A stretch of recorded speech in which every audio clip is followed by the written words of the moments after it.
Hadirin sidang jemaat yang dirahmati Allah, hendaklah berdiam diri dan jangan berkata-kata ketika mati membaca khutbah.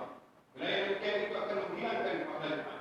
Sabda Nabi sallallahu alaihi wasallam, "Idza kunta yusallika al-imam yaum al-jum'ah, ansib faqad rawahu Bukhari Muslim an Abi Hurairah radhiyallahu anhu."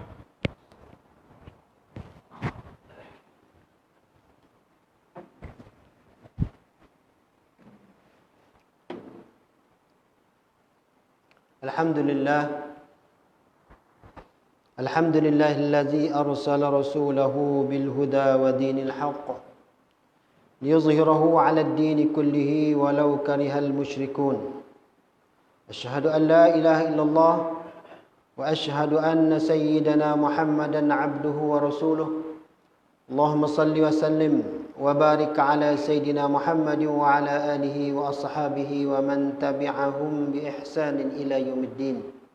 أما بعد، فيا عباد الله، اتقوا الله حق تقاته ولا تموتن إلا وأنتم مسلمون. Wahai hamba-hamba Allah, bertakwalah sekalian kamu kepada Allah Subhanahu wa taala dengan sebenar-benar takwa, dan janganlah kamu mati melainkan dalam keadaan Islam. Saya menyeru diri saya sendiri dan juga sidang Jumaat sekalian agar kita sama-sama meningkatkan ketakwaan kita kepada Allah Subhanahu wa taala dengan melakukan segala seluruhannya dan menjauhi segala yang ditegahnya. Sidang Jumaat yang dihormati sekalian, firman Allah Subhanahu wa taala dalam surah Al-Anbiya ayat 35, A'udzubillahi minasyaitonir rajim. Kullu nafsin za'iqatul maut wa nabluukum bisyarri wal khair fitnah wa ilaina turja'un. Maksudnya, tiap-tiap diri akan merasai mati, dan kami menguji kamu dengan kesusahan dan kesenangan sebagai cubaan, dan kepada kamilah kamu semua akan dikembalikan. Telah menjadi sunnah ketetapan Allah Subhanahu wa taala di mana setiap diri manusia akan dicuba akan diuji, akan diperiksa sama ada kenyataan kepada keimanan mereka kepada Allah Subhanahu wa taala dan seluruh ajarannya melalui kata-kata mereka adalah betul dan diikuti oleh perlakuan dan tindakan mereka ataupun hanya terhenti setakat di mulut sahaja. Kita sebagai umat akhir zaman yang hidup dalam zaman yang penuh cabaran, fitnah, maka mesti mempunyai bekalan ilmu dan akidah yang kukuh agar segala keyakinan kita di hati diikuti dengan pengucapan kita di mulut dan disertakan dengan pengamalan terhadap seluruh kewajipan agama sebagai tanda tunduk dan patuh kepada perintah Allah Subhanahu wa taala, sama ada dalam keadaan senang ataupun susah, sehat atau sakit, muda atau tua, lapang atau suntuk. Betapa ramai umat manusia sebelum kita telah diuji oleh Allah Subhanahu wa taala sehingga jelaslah kedudukan iman dan penyerahan diri mereka, sama ada mereka benar-benar beriman sehingga sanggup menyerahkan seluruh jiwa raga untuk Islam, dan tidak kurang mereka yang tewas disebabkan keyakinan yang nipis terhadap Allah Subhanahu wa taala, walaupun mulut mereka lantang menyatakan bahawa mereka merupakan umat yang beriman kepada Allah Subhanahu wa taala. Tetapi apabila datangnya ujian dan cabaran, maka mereka tidak mampu menghadapinya. Sidang Jumaat yang dihormati sekalian, firman Allah Subhanahu wa taala dalam surah Al-Hajj ayat 11, "Wa minan nasi may ya'budullaha 'ala harf, fa in asabahu khairun yutma'an an-nabihi wa in asabathu fitnatun inqalaba 'ala wajhihi khasira ad-dunya wal akhirah zalika huwal khusranul mubin." Dan di antara manusia yang menyembah Allah Subhanahu wa taala dengan sikap dan pendirian yang tidak tetap, iaitu kalau ia beroleh kebaikan, senanglah hatinya dengan keadaan itu, dan kalau pula ia ditimpa fitnah kesusahan, berbaliklah ia semula kepada kekufurannya dengan sikapnya itu. Rugilah ia akan dunia dan akhirat, itulah kerugian yang terang nyata. Seluruh dunia hari ini sedang berdepan dengan musibah COVID-19, termasuk negara kita, di mana kes jangkitan akhir-akhir ini semakin meningkat dan terkini sudah mula menurun. Di mana hari ini tuan-tuan yang terkini ialah 375.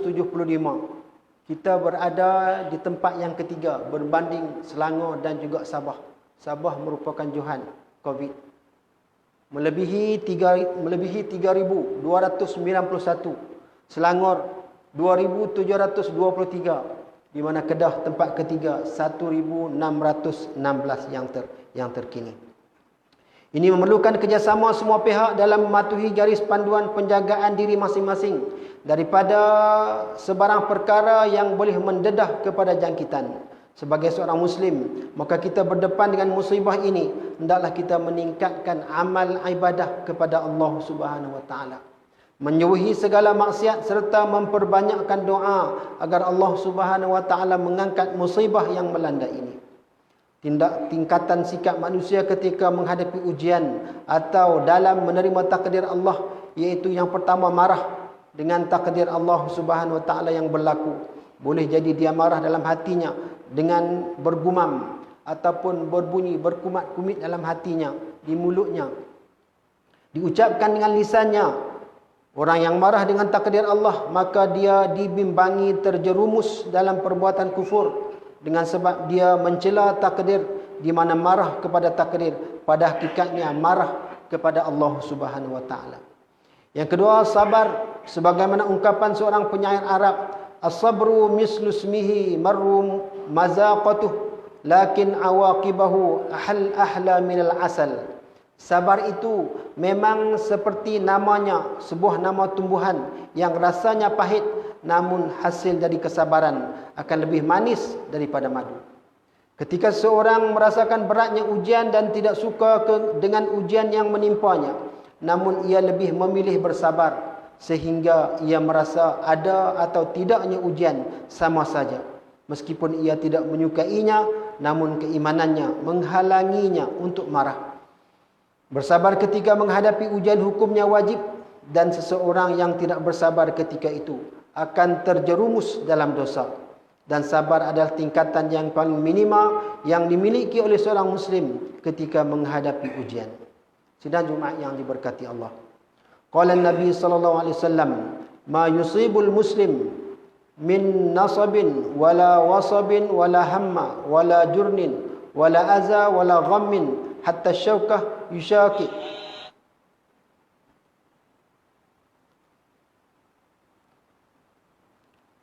Wala huznin wala aza wala ghamma hatta syaukah yushakuha illa kafarallah biha min khatayah. Rawahul Muslim. Tidaklah suatu kelelahan, sakit, kesedihan, kegundahan, bahkan tusukan duri sekalipun, kecuali akan menjadi penghapus dosa baginya. Yang ketiga, tingkatan ketiga lebih tinggi dari tingkatan sebelumnya, iaitu redha atas setiap ujian yang datang. Dia menjadikan ujian dan nikmat yang menimpanya sama saja, iaitu sama-sama bahagian dari takdir dan ketetapan Allah Subhanahu wa taala. Yang keempat, syukur, di mana ia adalah tingkatan tertinggi dan yang paling utama dalam menghadapi ujian. Dia mampu bersyukur atas musibah yang menimpanya, yang membolehkan dia menjadi hamba Allah Subhanahu wa taala, yang penuh rasa syukur ketika dia melihat masih ramai orang lain yang lebih berat musibahnya dibandingkan dirinya. Musibah dalam hal dunia lebih ringan dibandingkan musibah dalam hal agama, kerana azab di dunia lebih ringan dibandingkan azab di akhirat nanti. Pada hakikatnya, musibah adalah penghapus dosa dan akan menjadi tambahan kebaikan di sisi Allah Subhanahu wa taala tak kala dia menjadi hamba yang bersyukur. Qala Nabi sallallahu alaihi wasallam, "Ajaban li amril mu'min in amruhu kulluhu lahu khairun wa laysa zalik li ahadin illa lil mu'min in asabathu sarra syakara fakana khairan lah wa in asabathu dharra sabara fakana khairan lah." Rawahu Muslim. Maksudnya, sungguh menakjubkan urusan seorang mukmin, semua urusannya adalah baik baginya. Hal ini tidak didapatkan kecuali pada diri seorang mukmin. Apabila mendapatkan kesenangan, dia bersyukur, maka yang demikian itu merupakan kebaikan baginya. Sebaliknya, apabila tertimpa kesusahan, dia pun bersabar, maka yang demikian itu merupakan kebaikan baginya. Sidang Jumaat yang dihormati sekalian, firman Allah Subhanahu wa taala dalam surah An-Nisa ayat 58, "Innallaha ya'murukum an tu'addul amanati ila ahliha wa idza hakamtum bainan nas an tahkumu bil 'adl innallaha ni'ma ya'izukum bih innallaha kana sami'an basira."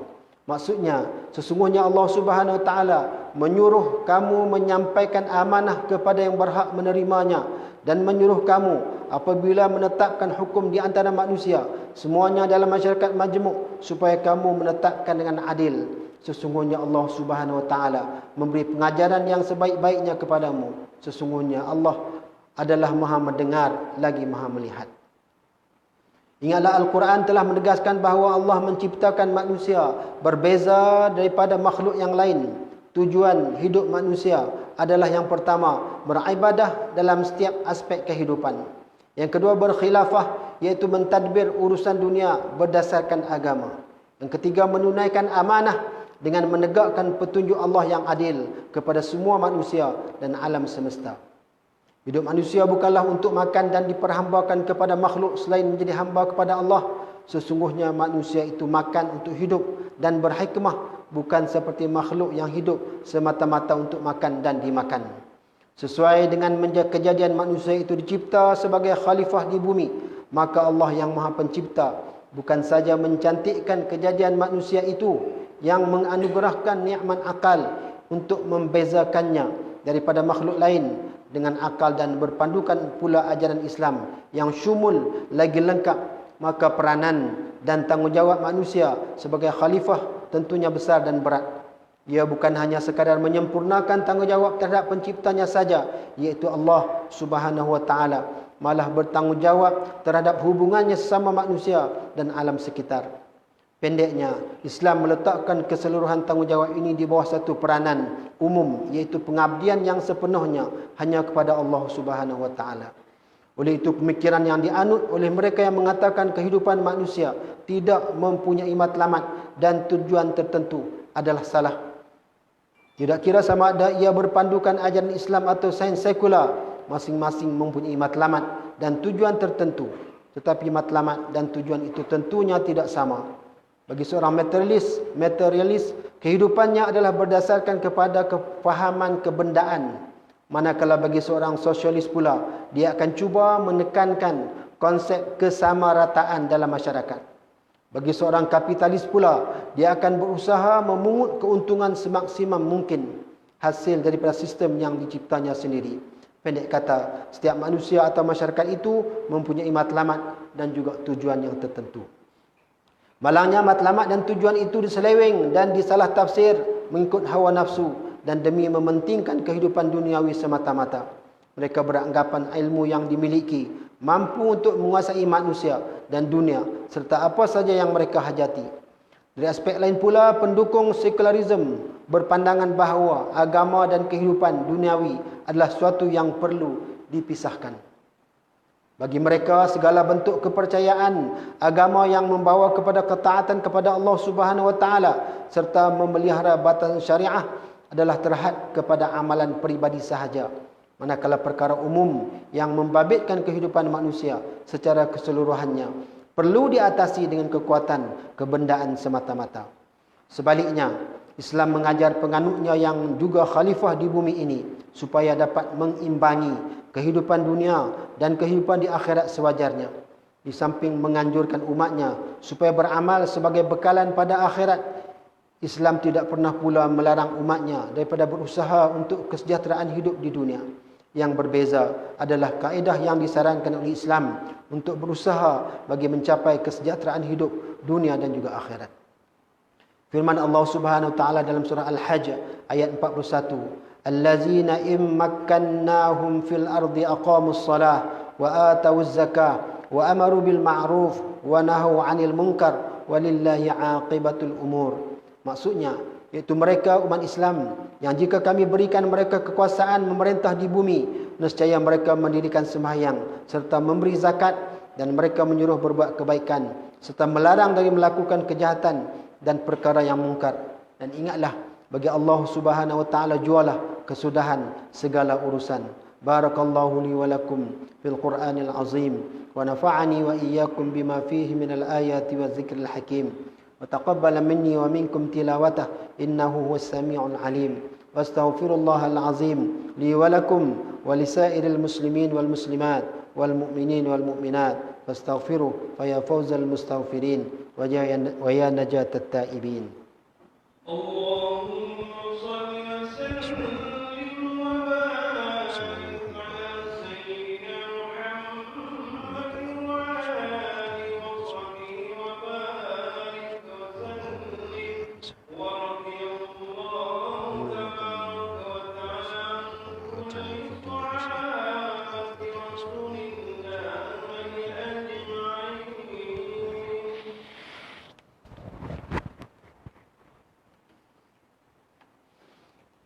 الحمد لله حمدا كثيرا كما أمر. أشهد أن لا إله إلا الله وحده لا شريك له وأشهد أن سيدنا محمدا عبده ورسوله. اللهم صل وسلم على سيدنا محمد المنقذ من الضلالة والجهالة إلى نور الحق والإيمان والهدى وعلى آله وأصحابه الذين هم قدوتنا ولهم الفضل على جميع الأمة إلى يوم القارعة. أما بعد، فيا عباد الله، فإني أوصيكم ونفسي بتقوى الله العلي العظيم واتقوه لعلكم تفلحون. اتقوا الله من سماع اللغو وفضول الخير وفضول الخبر وانتهوا عما نهاكم عنه وزجر. فقال الله تعالى: أعوذ بالله من الشيطان الرجيم. يا أيها الذين آمنوا اتقوا الله ولتنظر نفس ما قدمت لغد واتقوا الله إن الله خبير بما تعملون. واعلموا أن الله أمركم بأمر عظيم، أمركم بالصلاة والسلام على نبيه الكريم، فقال: إن الله وملائكته يصلون على النبي يا أيها الذين آمنوا صلوا عليه وسلموا تسليما. اللهم صل وسلم على سيدنا محمد وعلى آله وأصحابه أجمعين. رضي الله عن الخلفاء الراشدين ساداتنا أبي بكر وعمر وعثمان وعلي وعن بقية الصحابة والقرابة والتابعين ومن تبعهم بإحسان إلى يوم الدين. اللهم اغفر للمسلمين والمسلمات والمؤمنين والمؤمنات الأحياء منهم والأموات إنك سميع قريب مجيب الدعوات يا قاضي الحاجات يا رب العالمين. اللهم اجعل هذا البلد آمنا مطمئنا. اللهم أصلح أئمتنا وولاة أمورنا واشمل اللهم بعنايتك وتوفيق الجلالة الملك مولانا الأمين الكريم السلطان صلاح الدين ابن المرحوم سلطان بدليشة وولي عهده دولي yang teramat mulia Tengku Syarafuddin Badlishah ibni Sultan Salahuddin wa jami' al-usrati al-malakiyah. Allahumma wafiqhum lis-sadat wa aslih bihimul ibad wal bilad waj'al at-taqwa lahum khayra zad innaka ra'ufur rahimun jawad ya latifan bil ibad ya arhamar rahimin. Ibadallah inna Allah ya'muru bil adli wal ihsan wa ita'i dzil qurba wa yanha 'anil fahsya'i wal munkar wal baghi ya'izukum la'allakum tadhakkarun. واذكروا الله العظيم يذكركم واشكروه على نعمه يزدكم واسألوه من فضله يعطكم ولذكر الله أكبر والله يعلم ما تصنعون. أقم الصلاة. الله أكبر الله